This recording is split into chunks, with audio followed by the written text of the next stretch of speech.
చేసిదిరి. వారు బంగారు దేవతలు తమ కొరకు తయారు చేసుకున్నారు. అవును, కరెక్ట్, తప్పే అది. మరి ఏం చేద్దాం చెప్పండి? వారిని చంపేద్దామా? చంపేయమంటారా? చంపేస్తారా మీరు? దీనివల్ల ఏమైనా ప్రయోజనం ఉందా? వద్దు. అవకాశం ఇద్దాం, బ్రతికిద్దాం వాళ్ళను. వాళ్ళు చేసిన తప్పే. కాబట్టి నీ వారి పాపమును పరిహరించు, మనసులో పెట్టుకో, తుడిచేసేయి అంటున్నాడు మోషే. నీ వారి పాపమును పరిహరింపు. ఒకవేళ పరిహరించితివా సరి, లేని ఎడల నీవు రాసిన నీ గ్రంథంలో నుండి నా పేరు తుడిచివేయమని బ్రతిమలాడుకొనుచున్నాను నేను. అదేంటంటే, తప్పు చేసిన వాళ్ళు మోషే పేరు తుడిచేయాలి. అందుకు దేవుడే ఉన్నాడు. అందుకే యెహోవా, ఎవడు నా ఎదుట పాపం చేసినో వారిని నా గ్రంథంలో నుండి తుడిచివేస్తును. కాబట్టి నీవు వెళ్ళి నేను నీతో చెప్పిన చోటికి ప్రజలు నడిపించుము. సర్లే, నువ్వు చెబుతున్నావు కాబట్టి నాకు అంగీకరిస్తున్నాను. ఓకేనా? ఈ ప్రజలను నడిపించుము. నేను వచ్చు దినమున వారి పాపములు వారి మీదకి రప్పించేదనని మోషేతో చెప్పెను. అహరోను కల్పించిన దూడను ప్రజలు చేయించినందున యెహోవా వారిని బాధ పెట్టెను. చంపక వదిలాడండి. బాధతో వారిని విడిచిపెట్టేశాడు తండ్రి అయిన దేవుడు. దీని అంతటికీ కారణం ఎవరో తెలుసా అండి?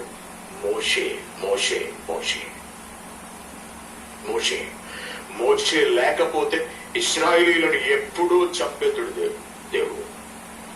మోషే అడ్డుపడకపోతే, వారి నిమిత్తము దేవుణ్ణి బ్రతిమలాడుకోవడానికి మోషేను దేవుడు ఏర్పరచకపోతే, మోషేను ఈ సాత్వికము అనే గుణాన్ని కనుక నేర్చుకునేంత వరకు మోషేకి అవకాశం ఇవ్వకపోతే, అసలు ఇశ్రాయేలీయులు అనే వాళ్ళే ఉండకపోను చరిత్రలో.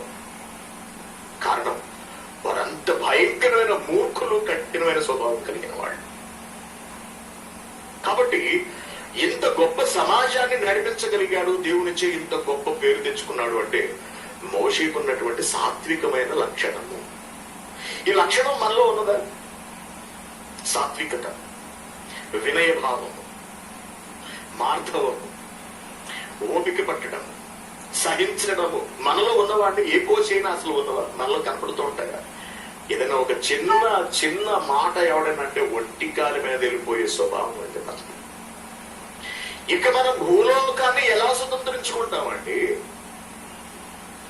స్వతంత్రించుకోవాలని దేవుడు ఆశపడుతున్నాడు. ఎవడి క్రీస్తును మనం ఎంత ప్రేమించడానికి గల కారణం ఏంటో తెలుసా? ఈ రోజు వరకు మనం మోషే గురించి ఇలా చెప్పుకోవడానికి గల కారణం ఏంటో తెలుసా? వారు కనబరిచినటువంటి సాత్వికమే తప్పించి వాళ్ళు పొగరుబోతులు కాదండి, అహంకారులు కారు వాళ్ళు, దుర్జనులు కారు వాళ్ళు, మంచి వాళ్ళు, నెమ్మదైనటువంటి స్వభావం కలిగిన వాళ్ళు. మనం రౌడీలా మాట్లాడుతుంటాం, మనం రౌడీలాగా గూండాల్లాగా మాట్లాడుతుంటాం. ఇక మనల్ని ఆవిడ అభిమానిస్తాడు, మనల్ని ఆవిడ ప్రేమిస్తాడు. మనం ఎలా స్వతంత్రించుకోగలం? స్వతంత్రించుకోలేం. కాబట్టి అక్రమ మార్గాల ద్వారా మనుషులను స్వతంత్రించుకునే వారిని మాయ చేసే ప్రయత్నం చేస్తూ ఉంటాం. ప్రేమతో, సాత్వికతతో, వినయముతో, సహోదర ప్రేమతో ఎవరిని మనం ఆకట్టుకోలేము. తెలుసా అండి? మనలో సాత్వికం లేకపోతే. అది లేని వాళ్ళు పక్కదారులకు వెళ్లిపోయి వక్ర మార్గాల ద్వారా మనుషులను తమ వారినిగా చేసుకోవడానికి ప్రయత్నిస్తూ ఉంటారు. అడ్డంగా దేవునికి దొరికిపోతుంటారు. కాబట్టి ప్రియమైన దేవుని పిల్లారా, సాత్వికము అనేది చాలా చాలా చాలా చాలా అవసరమైన లక్షణముగా మనకి ఇక్కడ కనబడుతున్నది. ఇకపోతే యేసుక్రీస్తు గారి దగ్గరికి వద్దాం. 40 లక్షల మందిని ప్రశస్తమైన దేశానికి నడిపించిన మహానాయకుడు మోషే అయితే, అదే మోషే వంటి లక్షణాన్ని కలిగిన వారే యేసుక్రీస్తు గారు. ఇది ఎంత గొప్ప మాట చూడండి. క్రీస్తు ఒక మహానాయకుడు మనకు తెలుసు. క్రీస్తు సాక్షాత్తు దేవుని కుమారుడు మనకు తెలుసు. క్రీస్తు సాక్షాత్తు దేవుని స్వరూపము, దేవుని పోలిక అనే సంగతి మనకు తెలుసు. ఆయన తత్వము యొక్క మూర్తిమంతము అనే సంగతి కూడా మనకు తెలుసు. అయితే ఈ క్రీస్తుని ఎవరితో పోల్చారో చూస్తే మనం ఆశ్చర్యపోతామండి. మోషే గొప్పదనము, మోషే విలువ మనకి ఇక్కడే అర్థమైపోతుంది. ద్వితీయోపదేశకాండం చూద్దాం. ద్వితీయోపదేశకాండం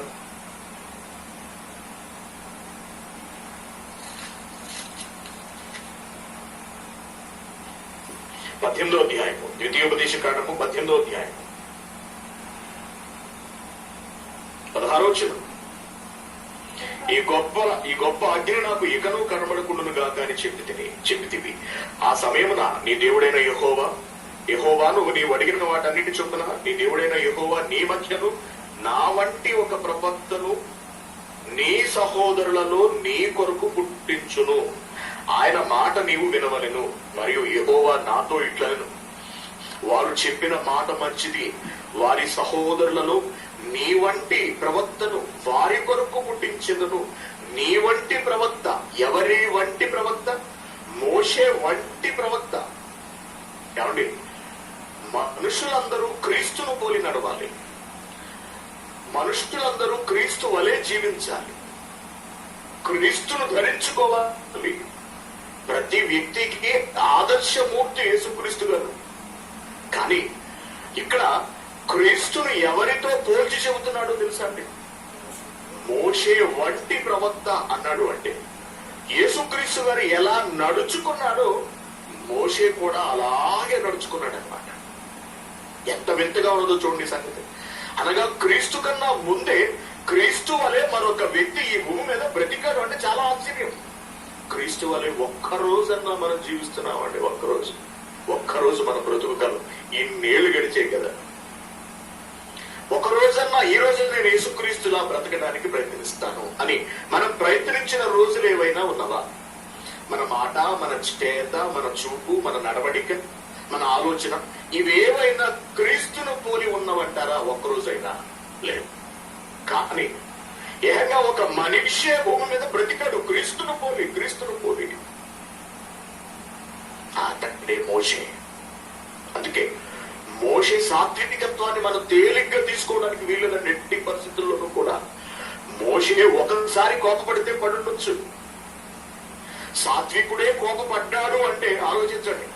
మిక్కిలి సాత్వికుడైన వాడికే కోపం వచ్చిందంటే ఇంకా అసలు మామూలు మనుషులని మనం ఏం చేస్తాం? మనమే కత్తి తీసుకుని వెళ్ళి చంపేస్తాం వాళ్ళని. మోషే కోపాన్ని తట్టుకోలేక ఒక మాట అన్నాడు, ద్రోగులారా ఎంతగా విసిగిస్తారా మీరు దేవుడిని? మీకు ఈ బండ నుండి నీళ్లు కావాలా? నీళ్లు తగ్గకపోతే చచ్చిపోతారని కాసేపు పట్టలేరా? ఒక చిన్న మాట అలా జారాడు. దాన్ని కూడా ఇష్టపడలేదు దేవుడు. ఒక పాయింట్ మైనస్ ఉంటే ఉండొచ్చు కాక అది అతని గొప్పతనాన్ని ఎక్కడా తగ్గించలేదు, మోషే గొప్పతనాన్ని. అటువంటి మోషేను పోలిన వాడు యేసుక్రీస్తు గారు. చూడండి అపోస్తుల కార్యములు 3వ అధ్యాయం.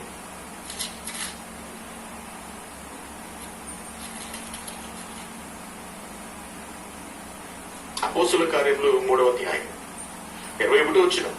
అన్నిటికీ కుదురుబాటు కాలములు వచ్చినని దేవుడు ఆది నుండి తన పరిశుద్ధ ప్రవక్తల నోట పలికించాడు.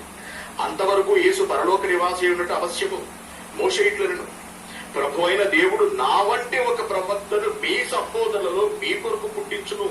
ఆయన మీతో ఏమి చెప్పినను అన్ని విషయములలో మీరు ఆయన మాట వినవలెను. ఆ ప్రవక్త మాట వినని వాడు ప్రజలలో ఉండకుండా సర్వనాశనమగునను. మరియు సమూయేలు మొదలుకొని ఎందరు ప్రవక్తలు ప్రవచించిరో వారందరూ ఈ దినమును గూర్చి ప్రకటించిరి. ఆ ప్రవక్తలకును దేవుడు అబ్రహాముతో నీ సంతానమందు పూర్వక వంశముల నీవు ఆశీర్వదింపబడని చెప్పి మీ పితరులతో చేసిన నిబంధనకును మీరు వారసులై ఉన్నారు.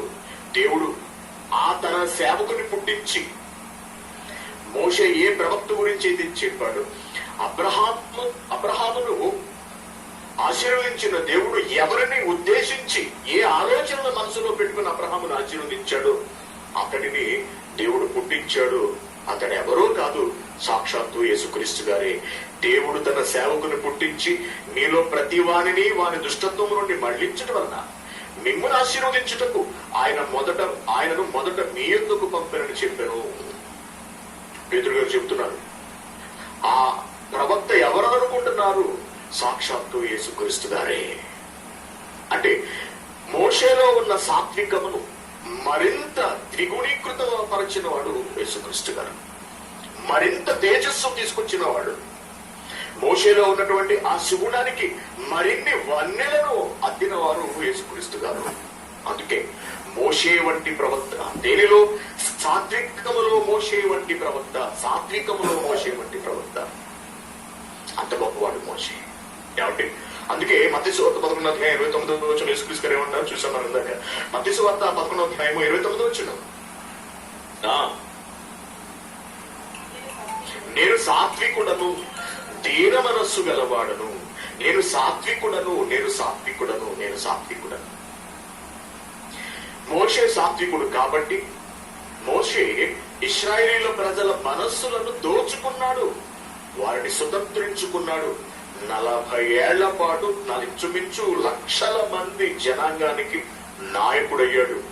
ప్రపంచ భక్తులలో బైబిల్లోని భక్తులలో అగ్రగణ్యుడిగా, దేవుని ఇల్లంతటిలో నమ్మకమైన వాడిగా ఎంతటి పేరు గడించాడో మోషే. మీరు ఒకసారి ఆలోచించండి. దేనివల్ల అనుకుంటున్నారు? కేవలము సాత్వికము, ఓపిక, నెమ్మది. మనకు ఉండదండి సాత్వికం. ఏదైనా మనకు టైం వచ్చేంత వరకు మనం ఎదురు చూడమండి. మనం అనుకున్నది వెంటనే అయిపోవాలి. మనం అనుకున్నది జరగలేదనుకోండి, ఇక అంతే, ఎదుటి వాడి మీద పడిపోతుంటాం. అందుకే మనకి జరగలేదు వాడికి జరిగింది అనుకోండి, మనకు దక్కనిది వాడికి దక్కింది అనుకోండి, ఇక మన నోటి నుండి మాటలు వచ్చేస్తుంటాయి.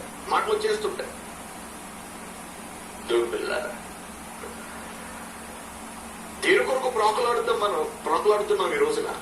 క్రైస్తవులముగా మనం దేవుని కొరకు ప్రాకులాడుతున్నాం. ఎలా బ్రతుకుతున్నాం మనం? మన మాటలో సాత్వికత ఉన్నదా? బ్రతుకులో సాత్వికత ఉన్నదా?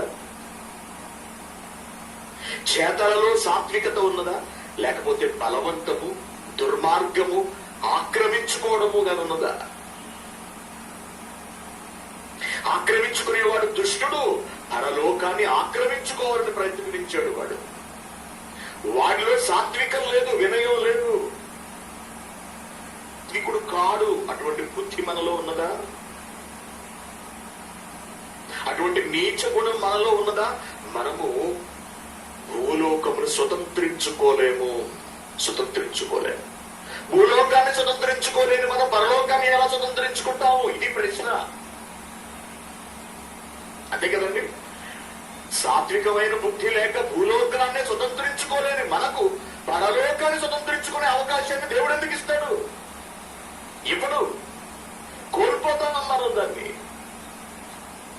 దేవుడి పిల్లలు, మనం ఎంత దేవుడి పని చేస్తే ఏమిటి, మనం ఎంతెంత చందాలు, కానుకలు మన కష్టార్జితం నుంచి తీసి దేవుడికి ఇచ్చేస్తే ఏమిటి?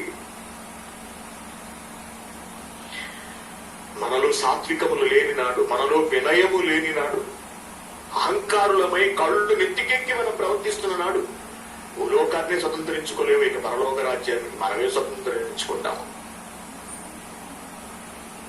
మోషే అంత గొప్పవాడు కాబట్టి అంతమందికి నాయకత్వం ఉంది. దేవుడు అప్పచెప్పాడు. అంతమందిని నడిపించగలిగే అవకాశాన్ని ఇచ్చాడు దేవుడు. ఆ క్వాలిటీస్ మనలో ఉండాలి. అది దేవుడు చెబుతున్నాడు. సర్వలోకమునకు వెళ్లి సర్వసృష్టికి సువార్తను ప్రకటించాలి అంటే సాత్వికత అనేది ప్రప్రథమమైనటువంటి లక్షణం. జ్ఞాపకం ఉంచుకోండి. ఆత్మల రక్షణకు ప్రథమ హేతువు, ప్రథమ లక్షణం మనలో ఉండవలసినటువంటి ప్రప్రథమ గుణము సాత్వికత, ప్రేమ. మిగిలినవన్నీ కూడా ఈ సాత్వికం నుండి పుట్టుకొస్తాయండి. యేసుక్రీస్తు గారు ఎంతో ప్రేమ కలిగిన ఆయన ఎంతో సహనం కలిగిన ఆయన దీర్ఘశాంతం కలిగిన ఆయన, సంతోషము, సమాధానము, ఈ ఆత్మ ఫలాలన్నీ ఉన్నాయి చూశారు. అవన్నీ కూడా మనకు క్రీస్తు నుండి కనపడతాయి. అవన్నీ ఉన్నట్టుగా చెప్పలేదు యేసుక్రీస్తు గారు. ముందు సాత్వికాన్ని ప్రస్తావించారు. అనగా ఏ మనిషిలోనైతే సాత్వికం ఉంటుందో మొట్టమొదట అతడిలో మిగిలిన లక్షణాలు, ఆత్మ ఫలాలు అన్నీ నిండుకొని ఉంటాయి. మనము కపటులము, మోసగాండ్రము. హృదయం లోపల ఒకటి, పైకి జరిగించేది మరొకటి, మాట్లాడేది ఒకటి, చేసేది ఒకటి. పైకి భక్తి గలవారి వాళ్ళు నటిస్తూ భక్తిలోని శక్తిని ఆశ్రయించని వాళ్ళు మనం. మనుషులను కపటపు మాటలతో మోసగించేవాళ్ళు మనం. మనలో సాత్వికత ఏముంది? క్రీస్తు లక్షణం ఏముంది?